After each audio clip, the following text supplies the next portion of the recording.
Hello folks, it's David here, and I would just like to take a moment to ask you to go and check out our sponsors NordVPN. Internet security, very important. I'm sure it's something that you're concerned about as well. Me, I like to know that I'm the person in control of my data. I live on my phone, and the amount of stuff I do on it, from banking to documents to private messaging, I need to know is secure. We all know that there are bad people out there who will come in and try and get our details and try and spend our money for us. NordVPN prevents that, especially if you're using public Wi-Fi's or you're using Wi-Fi's away from your home. If you use NordVPN, you are safe and protected. It also allows you to take short holidays to places if that's ever required. It's a brilliant product. I use it every day and highly recommend it. And you can get a tremendous offer if you go to nordvpn.com/heart and hand. That's nordvpn.com/heart and hand,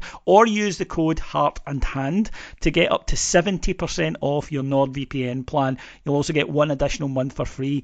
Risk-free with Nord. It's 30-day money back guarantee. So all you need to do if you don't like it is just say nope, and you'll get your money back. So go and check them out. As I say, it's very important. You'll get peace of mind.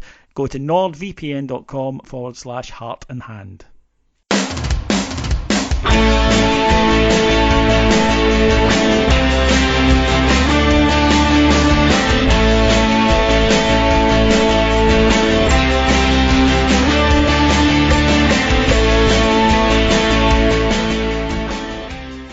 Hello everyone, it's David here with your Heart and Hand free weekly flagship show, and it's a very international free weekly flagship show this week. I'm delighted to be joined, first of all, from the good old USA, the man that cholesterol couldn't kill. It's Shane. Hi David, how are you, buddy? More importantly, how are you? I'm all right. See, I survived. Just kicking back, a couple days off. I did get to use my new snowblower because I got like medical clearance to do that, so I was very happy. And then it snowed again because it was a Stirling Albion weekend, and that, we can't not have snow when that happens. So that's true. And also that probably, the game went a certain way that it probably didn't put too much strain on the old heart. So it was a nice gentle sort of back into it. And all the way from Tel Aviv is Andy Barnett. Hello, Andy. Hi, David. I'm pleased to say that my cholesterol levels are fine, and I'm glad that Shane's feeling better.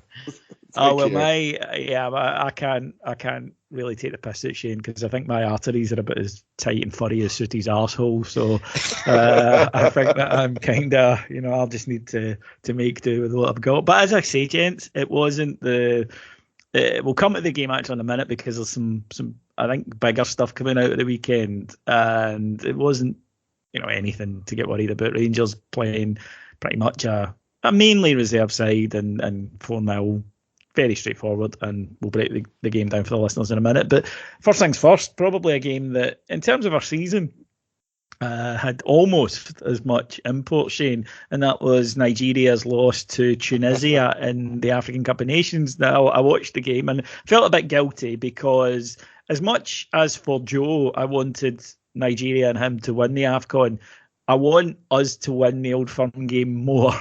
For me and for you and for Andy and for everyone listening to this. It's a massive boost because I thought they would be close to going all the way at least, in which case he would be gone for the full month. So to have him back, maybe a wee bit too early for Livingston, but certainly you'd imagine for Ross County, and then obviously for Parkhead, that's massive to us.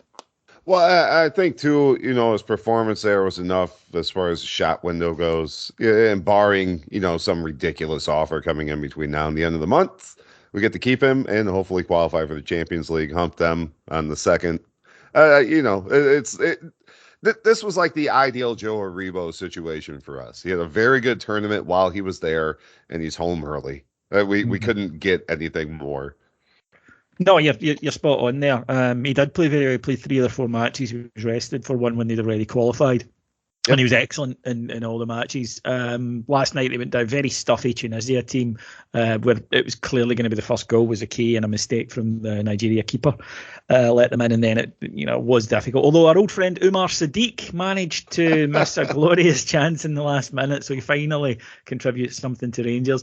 Andy, here's the thing, right? When a player drops out, quite rightly and understandably, we all say, well, we've got a squad. That's what a squad's for.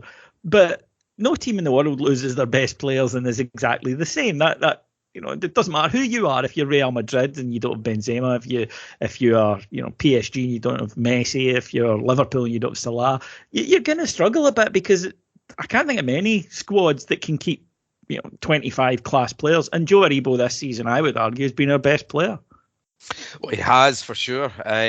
Last night it was akin to waiting for Celtic to drop points in those last few minutes, wasn't it? Just wanting Tunisia to hold out, which they did. And yeah, listen, Aribo's been pivotal to everything we've done this season, pretty much. It's almost like Alfredo a couple of seasons back when we lost him when he was late come back from Colombia, and then everything just kind of derailed a little bit, or when he's missed out, or when Tav's missed out. There are certain players each season that we desperately have relied on, and that's okay. That's very normal in football. You give two very good examples with Salah and at Liverpool, for example, and we're exactly the same with Aribo. We saw the difference at Pittodrie, and Aribo probably would have been something that could have helped us win the game, and without him we struggled a little bit to create chances and move the ball forward. So yeah, it's again, I think you called it right. It's sad for Joe that he's not going to go any further in the tournament, but I don't know one Rangers fan that won't be happy that he's home. On the way the weekend went, Shane, and far be it from us to take any joy in a professional footballer being injured, well, certain ones of them, I suppose. But Celtic lost a few players. It looks as though they'll be without Callum McGregor for the Old Firm game. It looks as though he broke his face, didn't he? He did. And they certainly are going to be without Kyogo. A bit of mystery surrounding him, but he ain't coming back anytime quick. They've lost a player to call up. But some chat about the match being called off. Neither team have enough players away on international duty to get the postponement, so maybe they'll finally have to play us. Yeah, well, in the one that they signed that wouldn't have been available had we played when we were supposed to. Also, he's out now, isn't he? Yeah, Maeda's away, and Ideguchi was probably injured. Yeah, that's a shame. I don't know. Apparently you can just bend the rules however the hell you want to these days. So it'll be interesting to see what they try to do to lean on the SFA to get this moved. And of course, fans are back in the ground, right? It's a Wednesday match. We've been told for 20 years now, you can't play Old Firm at midweek. So I imagine we're going to have. I'm not a betting man, but I think we might hear that kind of noise coming out in the papers and the press over the next few days about the risks of playing this game when it's scheduled now. They'll keep looking for any reason to move it again. The sporting integrity, right? Of course. That's what it is. Key and most important thing in Scottish football, as we all know. Andy, it's amazing how quickly things can change, though, because last week when we got the news that Alfredo Morelos was going to be away with Colombia, we assumed Joe would be away as well. And there was a little bit of, but I think that we all accepted injuries and call-ups happen in football, and you just have to get on with it. Yeah, no, I don't think we've shied away from this match at all, because we believe with even 75-80% of our squad that we can still beat them.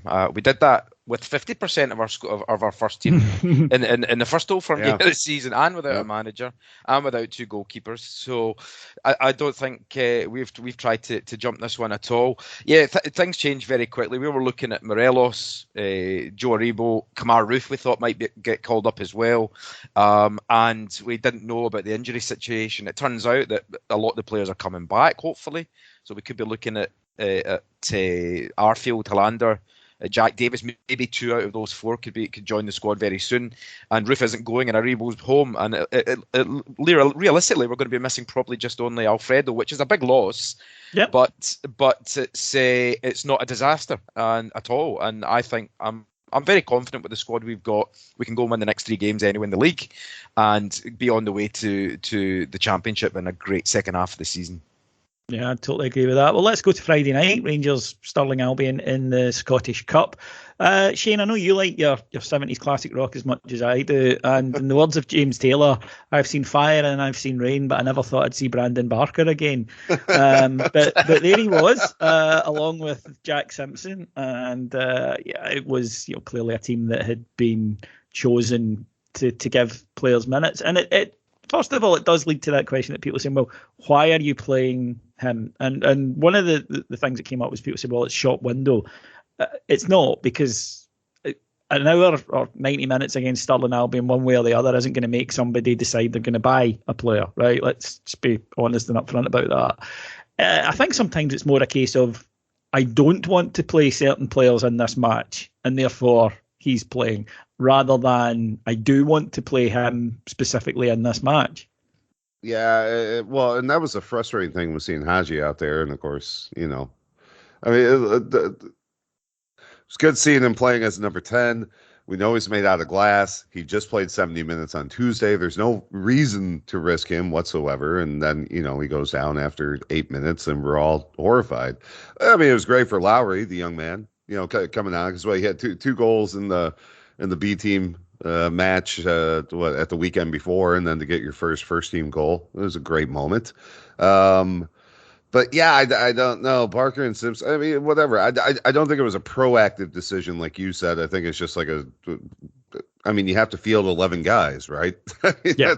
That's it. So here's a warm body with or without their own hair, results questionable. But I mean, it's Stirling Albion. It shouldn't, this isn't 2013. I don't think we have much to worry about. Yeah, it shouldn't and didn't. And to be honest, Rangers, very comfortable the whole way through the match. But Shane alluded to it there, Andy. The talking point clearly, Alex Lowry, 18 years old, making his first team debut, 10 minutes only into the match. So the manager, he had other options, and to throw him on, I think, shows a lot of faith in the youngster.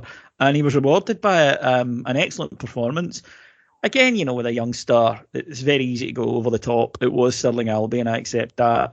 Equally, there were, as we mentioned, there were more experienced players who couldn't stand out in that match. But with any youngster, you're looking to see, right, okay, what's he got in terms of touch? What's he got in terms of game intelligence, pace, movement, all of those things? And he ticked all those boxes. Now, there will be games that he won't show up in. There'll be games when wilier, especially when he's young, wilier opponents can take him out of and mark him out of. There's a huge learning curve ahead for him, but you can only do your best to impress, and I think he succeeded in that. Oh, he absolutely did. You mentioned there about some of the other fringe players. There was a chance for them to impress, and not many of them did. And then you take a guy straight out of the academy. He's 18 years old. It's his debut. And something else, Gio actually alluded and mentioned specifically, he picked out Alex Lowry in his press conference before when the question was posed to him about, whether it be McCann or King. And he mentioned as well, we've also got Alex Lowry. That shows that there's definitely a belief in him, and that he's got his admirers within the management, and that's great, as we know. I think it reminded me a bit about Patterson a couple of years ago against Stranraer when he looked great, but we have to then temper that expectation as well. It's just great to see a player coming through, a young Scottish player, isn't it? I mean, that's what we all want. Yeah. That's what, as fans, we've been starved of it at Rangers, and we've had opportunities with players that we've eventually had to move on, or they've chosen to leave, like Billy Gilmore, for example. And he came on and he stood out. He was the best player on the park, got his goal, which settled everybody down, and didn't look out of place amongst more experienced professionals around him. And I think that tells you a lot about the kid. And yeah, high hopes. I just hope he's brought into the squad in the right way. That we trust the process with progression. And I'm looking forward to see what it can bring. The other important thing I think coming out of this match, Shane, was goals for Sakala and Itten. Strikers need goals. It really is that simple, and it just settles him down. You could see what it meant to Cedric Eaton in particular when he got his goal, because it was he'd missed a sitter an absolute sitter in the first half. Yeah. I mean, I think it did cross the line, but even so, there shouldn't have been any dubiety about it. But getting that first one back, I think he understands that the jury's kind of out on him. There's a lot of people who like him and see something in him. I'm probably one of them. There's a lot of people who don't see anything in him, but the manager said afterwards, look, I didn't bring him back to sit on the bench. He was sitting on the bench in Germany. I could have left him there to do that. I brought him back because I think we can use him. So I think that there is a part there for him to play in the remainder of this season. Well, I think, with Roof still being around, I mean, I wouldn't mind seeing, Eden playing in front of him and Roof playing, more in the 10 role. There's a chance to try something a little bit different there. I don't think we're ever going to see a player ever again score against Real Madrid, Bayern, and Stirling Albion in the same season. So I think we could mark that one down in the record books. I mean, it's. He's a different look. He's a different option. He's a much more central player. It's one of the things with Morelos that frustrates me, and you can still see it in this game. Me and you talked about this after the Aberdeen match, where he still has that tendency to do the Beal ball thing of drifting wide when we really just need him in about the box. Just wreaking havoc, and especially with Scott Brown. I mean, he can wind up Brown more than anybody. And when he's playing out, 30 yards outside of the goal mount, I don't like it. And I think Eden gives us that kind of player that, I'm going to be in the 18-yard box, put the ball in here somehow, just get in the mixer. And, like you said, I mean, he's got the confidence now. Hopefully he's got one under his belt, and let's see what the hell he can do these last 4.5 months of the season. That's the thing, Andy, right, that Shane kind of touches upon there. And we saw it with Gerrard in his first 2 seasons, and I think we're seeing it on the other side of the city at the moment, that when a manager doesn't trust what's in behind them, clearly you want to pick your best players, obviously, that's just common sense, and as we've discussed earlier, when you're missing them, you're going to drop off a bit, because there's a reason someone's number 1 in the squad and someone's number 2. But you should be able to pick out certain matches and say, I can rest him for that, especially in a hectic schedule. If you're Rangers, there should be matches where domestically you can say, particularly at home, I can leave player X, in this case Alfie, I can give him the afternoon off and tell me just go away and recharge, and bring in a player to be able to deal with it. I'm not saying you make 10 changes because you're playing St Johnstone at home, but equally you should be able to rest a player every so often. And that was something that we didn't have in Gerrard's first couple of seasons. He didn't trust the backup, and therefore the players really got run into the ground by about March. And I think that, we're seeing it at the other side of the city as well.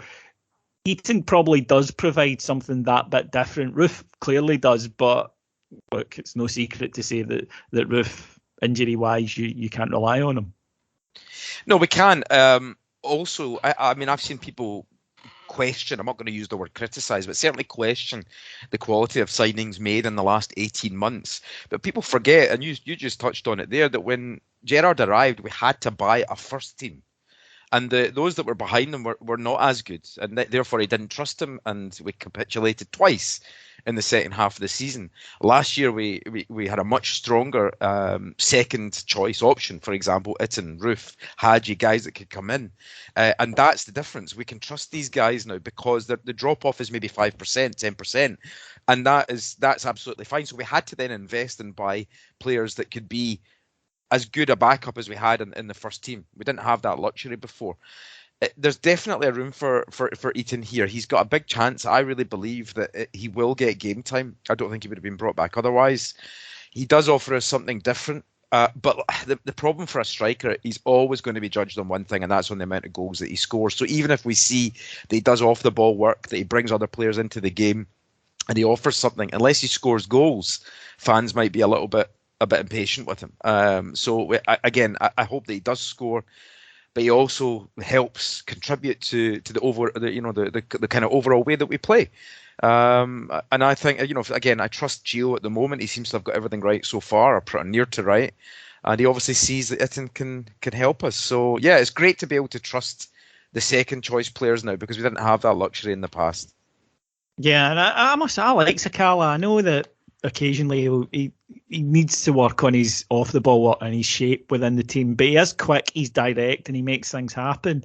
And I like a guy like that. He's a little bit of an X factor, something that other teams, he's hard to plan for. Well, I mean, him and Arfield kind of feel that same. It's the thing with Scott Arfield when he's on the park. he's going to make vertical runs, right? And it draws defenders out of position. Scala does the same thing. They find channels and they pull defenders out of position. And hopefully now that he's got a haircut, he might feel a little bit better. I mean, we'll see. That didn't take long, did it? No, good for him. But yeah, I mean, it's it's you can see it, and we saw it in the Aberdeen match, right? Without those kinds of play, it's the thing I love Arfield for more than anything, that he can tear a defense apart without even touching the ball, because he is constantly moving in the channels and making defenders go, fuck, where is this guy? And Sakala kind of performs the same function, usually a little bit wider. He's not playing the center role like Arfield is, but it's the same idea. Yeah, totally. No, you're spot on, and it's just guys who can do different things, and Aribo is the ultimate case in point in that, because he can do things that other people can, and it's about mixing it up. Joe Aribo can catch meteors on his foot. I mean, yeah, exactly. And it's true though, having these different options. And again, to Andy's point, I think that was a key thing in winning the title last season, that we, rather than having the kind of one way of playing which we had for the first 2 seasons, and when it went well, brilliant, but when it didn't, nothing happened. I think then to be able to then bring in guys who were a wee bit different did offer us something, and made it difficult for sides, and we were able to get past it and get the victories. So all in all, a good win away to Annan in the next round of the Cup. So I mean, the Cups are vital to us this season, Andy, because our record in them the last few seasons is nowhere near good enough for Rangers. No, it's not. I think we can all agree that losing maybe to our rivals in the final it hurts. Or losing away to them, we can just about accept it. But when you look at some of the games that we've lost in the quarters and semis to St Mirren, St Johnstone, Aberdeen, Hearts, it's really, really unacceptable. Occasionally it's going to happen, but it's been every single season. I think we've only lost one cup game to Celtic since the time we've come back, and that was in the final. Since we come back we lost in the semi-final as well in Warburton and Coutinho's time. So, but other than that, yeah, let's not mention that. But it's these matches are not games that we should be losing, and I think there's been an element of complacency about it as well. I think they've turned up and thought, yep, we expect to win, and you just can't do that at Rangers. They have to be treated with 100% focus and concentration this season more than any, because we're starved of cup success, and winning the league is always going to be the priority. But a Rangers team and the club as a whole is built on lifting trophies in the middle and at the end of the season. So I think we've got a great chance now. Get past Anne, and that takes us into the quarterfinals and see where we go from there. Shane, moving on then to something that happened last week, which was, of course, we all witnessed Kevin Clancy's performance at Pittodrie, and Rangers wrote to the SFA asking for a bit more information on how he arrived at some of his decisions in the match. Now, nothing unusual or uncommon in that, by the way. We've seen other clubs do it very recently, and raise concerns about the standard of officiating in the SPFL. We do know that we are the only one of the top 15 leagues in Europe who doesn't have VAR at the moment. All the other leagues in the top 15 rankings do. But I think Rangers picked out a few incidents that we discussed, here on the show and on CrowPod and the various shows on Patreon, and simply asked, how did he arrive at these decisions? Can you talk us through this? And that got leapt upon by our old friends at the Daily Record, who then said Kevin Clancy doesn't have a match. Same idea. Pretty much same idea. Kevin Clancy doesn't have a match this midweek in the round of fixtures, and they said, Clancy sensationally axed. Now, referee appointments are made before the 2 weeks in advance. So this all happened before Clancy took that match. The announcements were made. He's refereed 10 games this season. Doing your math, folks, Rangers have played 20 league games, which means there's been at least 10 Premier League weekends he hasn't had a match. So he wasn't axed because of it. But it is part of a narrative, and I know you wanted to have a chat about that. Yeah, it's far be it from the Daily Record to really spend a lot of time investigating anything. And to be fair, they might still be tied up on their own internal investigation. I haven't seen the results of that yet. Hopefully that comes out sometime. Well, if it's on the Tim's timeline, probably in 6 to 8 years. But I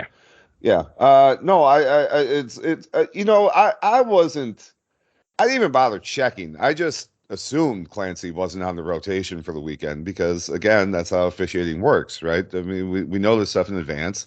But you would think being, I don't know, a sport reporter at a national newspaper, you would bother just going to the SFA's website and looking at what referees are assigned to what matches. As you said, they're more than 2 weeks out. I mean, you can know this stuff quite readily. Pretty But common. I mean, it always happens. yeah, and one of the reasons they do it is so that there isn't this, so that it's not based on an initial match. So 2 weeks ago, it was known that this particular week, Clancy would not have a match in the SPFL. Yeah, and I don't. I mean, this comes back to we deal with this all the time with the record, and well, and other outlets too. But since we're talking about these assholes, I mean, you had to have an editor come in and say to somebody, "Hey, Clancy's not got a game. We really need to work up this Rangers angle." And hopefully, someone in the newsroom went, "Well, hold on, I don't think he was available for selection." No, just put axed in Rangers in the headline and get it up. I mean, it's just hot nonsense. And then, I mean, immediately within like 2 minutes of them posting it, it's been corrected 5,000 times across Twitter and all the forums that we know they lurk around in, and they still leave it up. It's like there's no correction. There's no mea culpa. It's just no. We're gonna keep spinning this narrative, and we saw this. What was it? 2 days before the Aberdeen match, right? There was a big 2-page spread. I think it was the Record or the Sun. I can't remember, about how Rangers have gotten like 9,000 more penalties than any other side in Scotland, right? Yeah. I mean, and again, this is going to be the narrative building up. I mean, one, they're going to try to get the game moved, but two, barring that, this is what we're going to see leading up to the Old Firm match. It's amazing. Shit, I forget who the guy was that wrote the thing a couple days ago, but about how how only a short time ago referees had to go on strike because of the abuse and treatment and everything that they got in this country. We had to bring in foreign officials without a single mention of the club who led that charge, right? Like we're going to write this story now because of what's going on with Kevin Clancy, but not mention the fact that this was single-handedly the fault of Celtic that the referees went on strike and we had to bring in foreign officials. Like not one mention to that. And again, Andy, we are looking at Rangers are asking a question, which is within their rights. Incidentally, we're not doing anything. Eight questions. Eight incidents, but yeah, I think Rangers are asking what other clubs do and have, and you're told to do it this way. You're told not to get the manager out in a press conference saying about the referee, because if you do, the manager will get a ban. You'll be banned from the touchline if he's to make. So you're supposed to do it like this, the way Rangers have done, and yet the coverage, compared to the coverage when the Celtic chairman at their AGM said, referees are all bent and haters, in so many words, seems a little bit of a contrast. Well, it does, but that's what they're all about. I like the way we go about our business because we don't use the word like bias and against us or even hint at it. I think Rangers genuinely try to look for positive change in some way, and whether that's getting in VAR or trying to improve the quality of officiating, we try to do things, and we always have done it the right way. It doesn't always work for you though when you try to do that. As clearly, I mean, I said at the time, this is what happens. Clancy's performance is exactly what happens after one of the two main clubs in the land puts so much pressure on an official. I wouldn't want to be an official and have to an officiate either a Celtic or a Rangers game, because you would have to watch what happens to your windows, your house windows, and your car and your family if you dare give a decision one way or the other.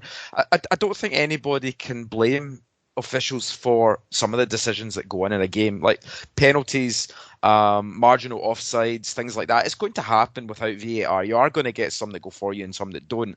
I think where we draw the line is you can see how referees are trying to ref Rangers to a different standard, where if there's a 50-50 and they have to think about it, they will go to the default, which is let's not give it to Rangers just in case. And I feel sorry for him for that, but it's always been, it certainly has always been that way in the last 15 to 20 years, and the better that we get, the more that they complain about it. That's just the way it goes, unfortunately. I want to say too, like with VAR, right? I mean, one, I hate it in every single sport. I absolutely hate it. It ruined. I don't. sport's a human thing, right? And refs are part of that, and Well, they fuck no up offense, sometimes. but it's your country's fault. You I'm invented. well aware. Yeah. Well, Right. it's the 49ers and Green Bay Packers back in 1998 Yep. that why That's we what have caused it. all this. Yep. I can't stand it, but I want to know because I asked representatives at 5 different clubs, one being ours, obviously, and then 4 other clubs in December, why, there wasn't a big push for VAR in the SPFL. And the reason that they told me, and I don't know what the hell has changed in the 7 weeks since then that this is even a discussion, is because there are 2 grounds that have at least 4 times the number of fixed camera positions than every other ground in the top flight, and they couldn't come up with a way to standardize the cameras. They want one set, like, okay, we're going to have these 4 fixed camera positions in every ground, or 6, or whatever it is, and these are the only ones that we can use. You can't have it where at Ibrox or Celtic, they're midden, right? That there are 18, 24, 30 fucking cameras being able to be used to make these decisions when you go to Pataudry and there's only 6, and that was the reason that they didn't do it before. And nothing, as far as I know, they haven't suddenly added 24 fixed camera positions to the other 10 grounds. No. Right. So I don't know what the hell has changed if they're even considering it now. But also, if it's okay, I think that's bollocks. I think that's utter bollocks. I mean, in the country that I'm in here, they've got VAR in the league, and they only have like 3 or 4 really good quality stadiums with 25,000 plus. There's so many little small stadiums with 8,000 or less, and they have VAR, and it works absolutely fine. So I think that's the biggest pile of nonsense, I've got to say. It might be, but I don't care. Fuck it. I mean, me as a fan, I don't want it. I don't care. Part of the price is, you get marginal. Yeah, but the thing I hate with it, and we've seen it over and over in football, was, and then they come out with these guidelines that's supposed to be like a clear and obvious decision that you either have to overturn or whatever. But we're still dealing with this shit for like offside calls. They're 2 centimeters, like the guy's left shoulder is off, right? Can you play the ball with that? No. So what the hell does it matter? Like, I get so sick of these decisions. We saw them in the NFL this weekend where they moved a first down back literally 4.5 centimeters. It took them 4 minutes in the fourth quarter with 45 seconds left in the game to move the ball 4.5 centimeters. I guess it ruins the technology. But that's not the technology. That's the way it's applied, and I would agree with you. But that's the problem. There's a common sense rule. We saw one yesterday at Anfield, involving Liverpool at Crystal Palace, where they had to look at it about 50 times. And I would say if you need to look at it that often, you can't claim you look at it once. Obvious. See, this is the thing. You should be able, you pick one angle. You got one guy in the booth. He says, "This is the best angle. Take a look." There you go. I don't think having a look from a few angles. They don't use it for the right thing. Like Thiago Silva, going for his best actor yesterday when Harry Kane was slightly like. You should be able to look at that, but you can't.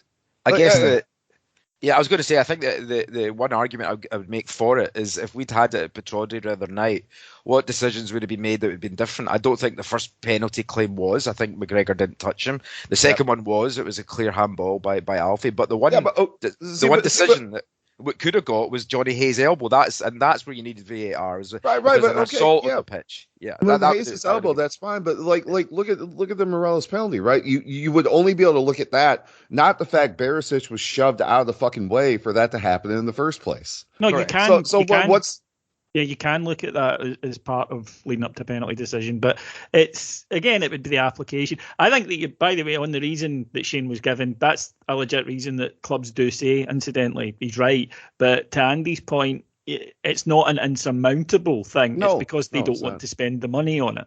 100%. So it's the different, yes, it could easily be rectified, but like a lot of things in Scottish football, clubs are reluctant to spend the money, which is why, incidentally, I don't see VAR in Scotland anytime soon. In all honesty, I don't think it'll happen. You look no further than the Cup Dynamo St. Johnston. The fact half the ground is still covered in painters tarps after 20 damn years. I mean, no, they're not going to spend money on this crap. No, they don't want it, and it won't solve the problem. It's a solution in search of a problem, right?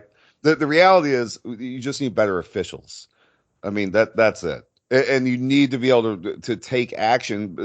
The pool is so small. That's why Clancy and Beaton and these guys keep getting picked. You need better officials. Pay them more.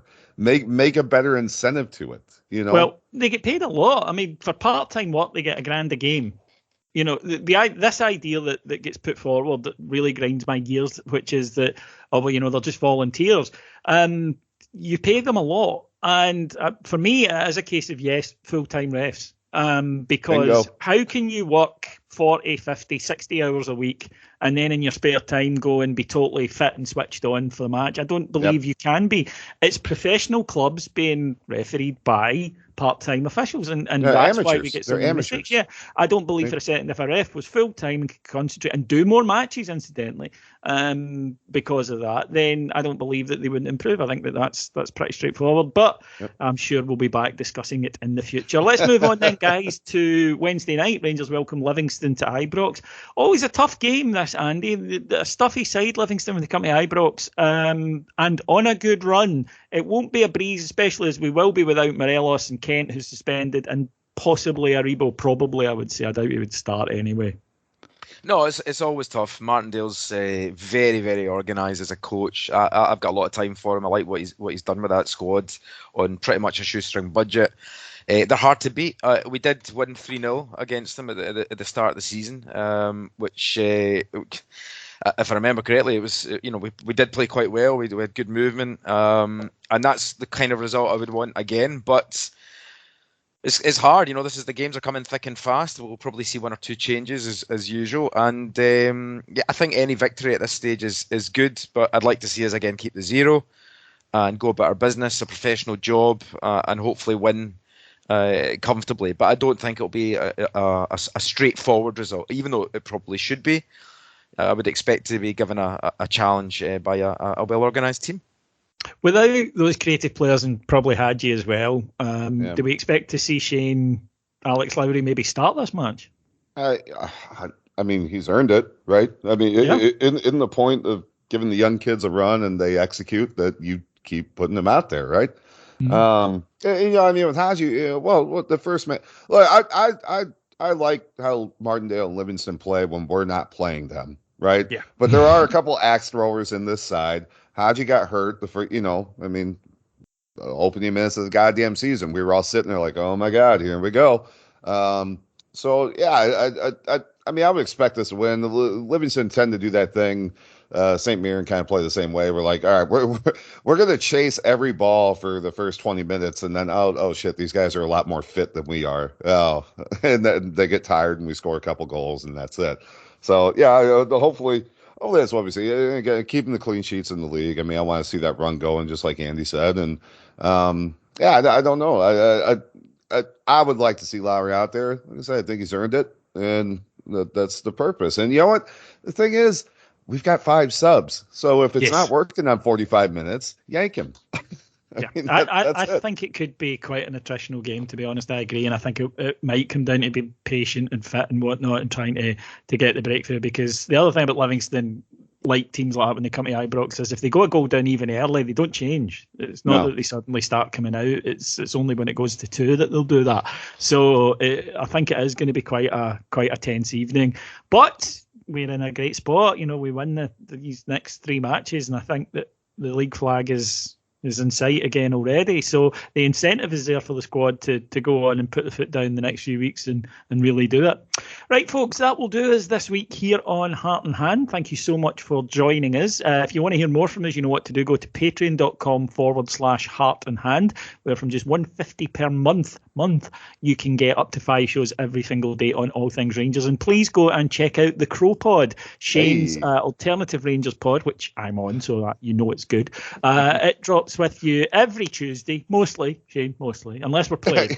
Or you've had a heart attack, or you have a stroke. Or, I have a stroke. It's never Todd's fault. It's never Todd's fault. Well, no, he got vaxxed 1 week. Oh, that's right. Yes. The one show Todd was delayed for was because he was getting his jab. Yeah. Mm-hmm. So should we rename the Jordan Rossiter pod? I think it should be. Yeah, but it comes out 7 to 10 days, folks. It's coming in 7 to 10 days. And there's lots of other goodies on there as well. So please go and check that out. Thanks to our executive producers in London, Mike Lee and Paul Miles. And my thanks to my 2 wonderful guests. I really enjoyed this today. First of all, to Shane.